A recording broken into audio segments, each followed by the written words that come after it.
Comment être à l'aise à l'oral, que ce soit à l'école, au travail ou même dans la vie de tous les jours. En vrai, pour la vidéo d'aujourd'hui, Marraine, ça va être un petit peu plus axé école. Quand t'as une présentation orale à faire devant toute ta classe, devant ton professeur et que t'es vraiment genre comme ça à chaque fois. Donc je vais te donner tous mes meilleurs conseils pour être hyper à l'aise à l'oral parce que des fois, on connaît même pas son sujet, mais juste parce qu'on est à l'aise, on a une bonne note. Donc si tu veux avoir ce cheat code et toujours avoir plus de 15 à tes euros, enregistre bien. Ça peut vraiment te rassurer, sache que personne t'écoute. Rares sont les fois où quand quelqu'un passe à l'oral, toute la classe est attentive, ça n'arrive jamais. À chaque fois, les gens ils font autre chose, soit ils discutent, soit ils sont sur leur téléphone, soit ils sont sur leur ordinateur, mais vraiment personne ne t'écoute si ce n'est la prof. Et sincèrement, des fois, même les profs ils en ont rien à faire et ils t'écoutent même pas. Donc si ce qui te stresse réellement quand tu passes à l'oral, c'est le fait que tous les regards soient sur toi, que tout le monde t'écoute, que tout le monde soit là et que si tu fais une faute, tout le monde va le remarquer.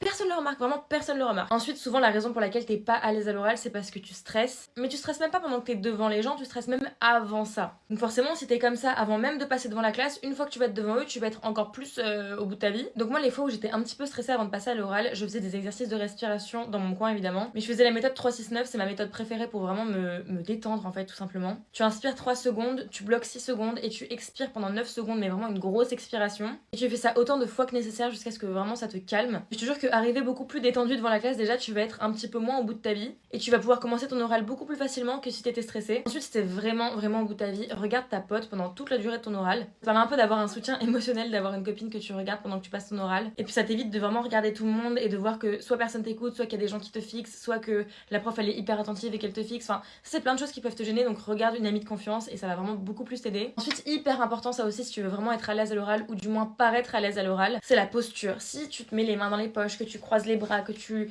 bouges, que tu fais bouger tes pieds, que t'es pas à l'aise, genre ça se voit que t'es pas du tout bien, tu transmettras ta gêne aux autres et du coup ils remarqueront que t'es pas à l'aise. Alors que si voilà t'es sûr de toi, que tu restes bien droite, que tu parles, tu peux parler avec les mains parce que des fois ça aide vraiment à être beaucoup plus à l'aise et que tes pieds sont bien ancrés au sol, tu paraîtras tout de suite beaucoup plus à l'aise. Et surtout le sourire Marraine, c'est trop important. Et la voix qui porte, c'est vraiment ce qui est de plus important je trouve si tu veux paraître à l'aise à l'oral et si tu veux l'être aussi. Tu parles comme ça, comme c'est la fille qui fait des aiguillettes de poulet. C'est pas hyper agréable à entendre. Donc si tu trouves que t'as pas une voix qui porte assez, tu peux faire des cours de chant, des exercices chez toi juste pour un peu améliorer ta voix globale. Et Marraine, n'oublie pas que ça arrive à tout le monde de faire des erreurs. Donc si tu te trompes dans ton texte, si tu te trompes pendant ton oral, tu bafouilles ou quoi, ne stresse pas, ne coupe pas ton oral, continue, c'est comme la musique, même s'il y a une faute, on continue et personne ne le remarquera.